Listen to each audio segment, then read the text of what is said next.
नमस्कार।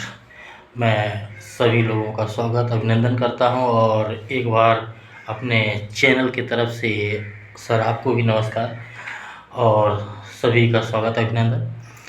सर मैं आपके बारे में जानना चाह रहा था, आपको मैं काफ़ी दिनों से देख रहा था, आपके वीडियो देख रहा था, आपके बारे में सुन रहा था, लेकिन आज तक मुझे ये पता नहीं चल पाया कि आप हैं कौन? आपका परिचय क्या है? आप भगवा कपड़े पहनते हैं, तो आप साधु संत हैं, कभी-कभी आपको स्टाइलिश में भी देखते हैं। मतलब कुछ अपने बारे में परिचय दीजिए, अपने बारे में बताइए और एक बार हमारे दर्शकों को भी मनोबल बढ़ा रहिए। जी। ये आपने बड़ा मुश्किल सवाल पूछ लिया। मैं अपने बारे में क्या परिचय दूँ?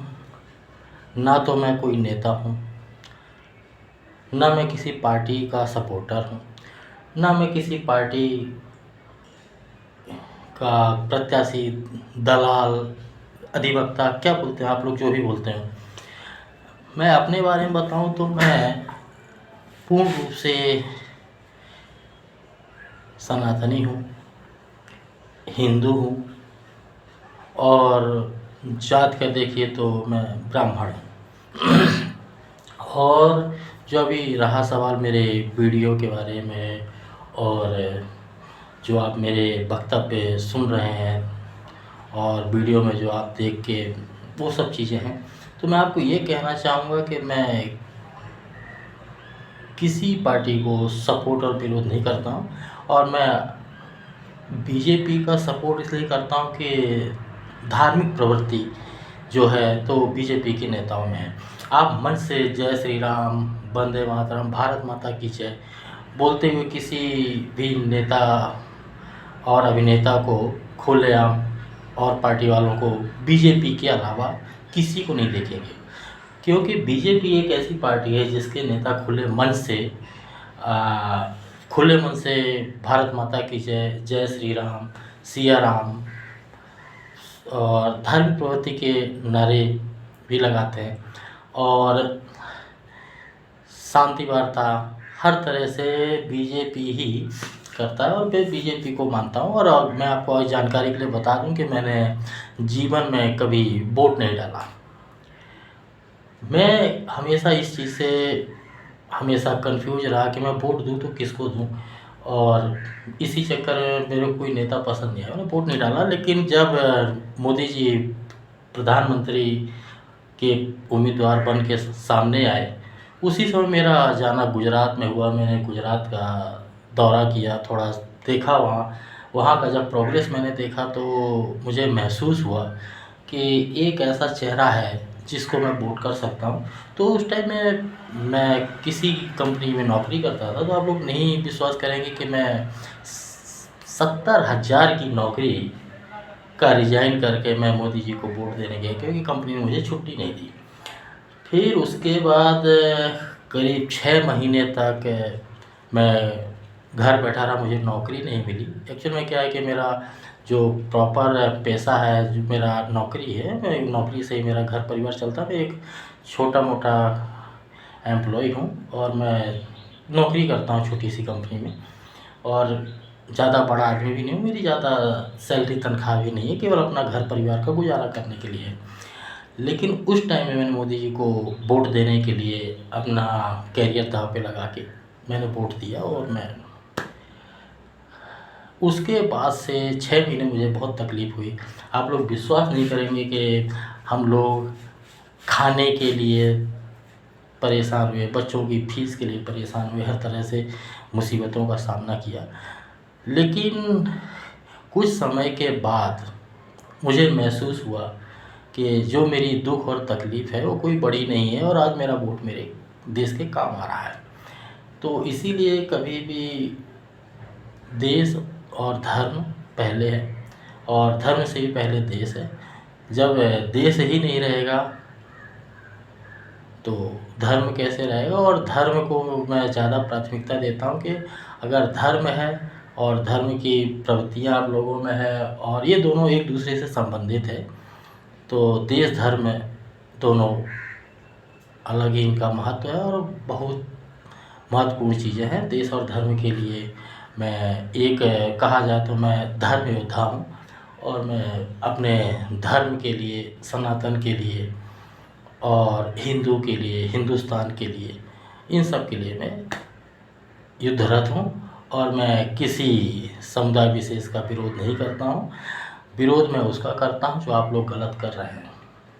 और सबसे ज़्यादा मेरे मन में ये जो विरोध की भावना आई थी, कोरोना समय से आई, जब नर्सों के ऊपर थूक देना, पुलिस वालों के ऊपर थूक देना, सफाई कर्मियों को परेशान करना, उनके ऊपर थूक देना, खाने में थूक देना, ये थुकलिया जब से आप लोगों का ये चला तो मेरा मन में कुछ दूसरी भावनाएँ आई, तो मैं थोड़ा विरोध जताने लगा, मुझे आपत्ति हुई।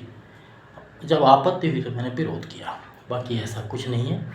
और मैं तो जहाँ तक देखता हूँ तो मेरे जो परिचय में मुस्लिम हैं, वो लोग जय श्री राम भी बोलते हैं, राम राम भी बोलते हैं, जय माता दी भी बोलते हैं, वंदे भारत माता भी बोलते हैं। तो उन लोगों को कोई प्रॉब्लम नहीं। तो मैं भी ऐसे लोगों को देखता हूँ कि जो भारत का प्रॉपर मुसलमान है, जो भारत का रहवासी है, तो उन लोगों को इस चीज़ से दिक्कत नहीं है। दिक्कत है जो राजनीतिक मानसिकता वाले लोग हैं, जो राजनीति के लिए, वोट के लिए ये नेता लोग भड़काते हैं और लोग उसमें अपने धर्म को सामने करके लोगों का, क्या बोलेंगे, शब्द नहीं है, लेकिन जहाँ तक देखा जाए तो भारत हिंदू राष्ट्र घोषित होगा और मैं हिंदू राष्ट्र के लिए ही संघर्षरत हूँ और मेरा प्रयास रहेगा। और मेरे साथ में मेरे बहुत सारे साथी भी प्रयासरत हैं और हम लोग हिंदू राष्ट्र जल्दी ही घोषित करवाएंगे। और मेरा भी सबसे हाथ जोड़कर निवेदन है और मैं सबसे आग्रह करता हूँ कि मोदी जी का समर्थन कीजिए।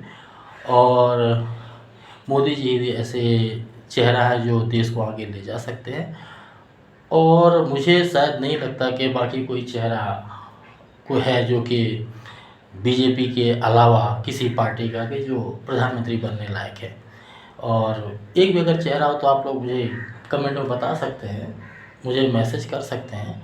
ऐसा कुछ कोई नहीं है। देशभक्ति और धर्म भक्ति, देखिए जहाँ तक बीजेपी का ये हो कि मोदी जी का, योगी जी का कि जय श्री राम और धर्म को, तो देखिए राजा होना उनका एक अलग ओहदा हो गया और उनका जो एक व्यक्तिगत उनका जो धर्म है वो हिंदू है। और जिस तरह से वो हमारे राजा हैं तो उनके भी राजा राम हैं। राम तो सबके ही राजा हैं, लेकिन वो भी राम को राजा मानते हैं और राम को पूजते हैं और हम भी राम को पूजते हैं। और ऐसा कुछ कोई गलत तर्क वितर्क नहीं है।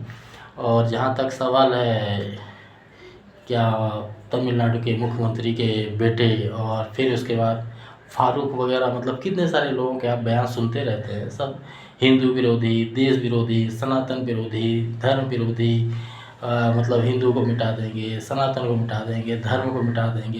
ये सब मानसिकता इनकी खराब है। ये लोग कुछ कर नहीं सकते और इतने वर्षों से किसी ने कुछ कर भी नहीं पाया है। इतना बड़ा मुग़ल साम्राज्य था, उसमें महाराणा प्रताप अकेले ने छक्के छुड़ा दिए, शिवाजी ने छक्के छुड़ा दिए। फिर उसके बाद अगली पीढ़ी आई, सावरकर जैसे वीर, महावीर, भगत सिंह, सुभाष चंद्र बोस, सभी लोग आए सामने और इन लोगों ने सबके छक्के छुड़ाए और भारत कभी गुलाम नहीं हुआ। अगर आपको जो पढ़ाया जाता है कि अंग्रेज़ों का गुलाम था, मुग़लों का गुलाम था, भारत गुलाम नहीं रहा। गुलामी किसको बोलते हैं? जब विरोध ना हो, जब कोई विरोध ना हो, उसको गुलामी बोलते हैं। लेकिन हम लोगों ने मुग़लों का भी विरोध किया, अंग्रेज़ों का भी विरोध किया, विरोध हम लोग लड़ते रहे। और तो और मुग़ल अंग्रेज़ों की बात तो छोड़िए, महाभारत में देखिए, रामायण में देखिए, सत्य के साथ सत्य के लोग हैं और असत्य के साथ असत्य के लोग हैं। और जो असत्य के साथ में हैं वो भी असत्य को ही सत्य मानते हैं, उसको ही पूजते हैं। तो इसमें ऐसी कोई बात नहीं है कि कोई लोग राहुल गांधी को पूजते हैं, कोई राहुल गांधी को शिव भक्त मानते हैं। सबके अपने अपने चेहरे हैं, अपनी अपनी बुद्धि है और अपनी अपनी मानसिकता है। इसमें हम किसी से ज़बरदस्ती नहीं कर सकते हैं, जिसको जैसा पसंद हो अपना चुनिए। लेकिन हमको तो मोदी जी पसंद है, योगी जी पसंद है, और भाजपा वाले जो हमारे धर्म और देश के साथ है, मैं उनके साथ हूँ, बस यही कुछ है। और जहाँ तक परिचय का है, तो मैं अपना पर्सनल परिचय नहीं बताना चाहता, क्योंकि मैं छापामार युद्ध का समर्थक हूँ, और मैं चोरी से अपने देश के लिए, अपने जात धर्म और भगवान के लिए मैं चोरी से लड़ाइयाँ लड़ता हूँ। और जो भी है बस इतना ही, बाकी फिर कभी। और अभी तो अगर मेरी घोषणा सफल हो जाती है हिंदू राष्ट्र की, तो उसके बाद तो फिर मिलेंगे, फिर बात करेंगे। और आप वीडियो देखते रहिए, लाइक कीजिए, शेयर कीजिए, फॉलो कीजिए।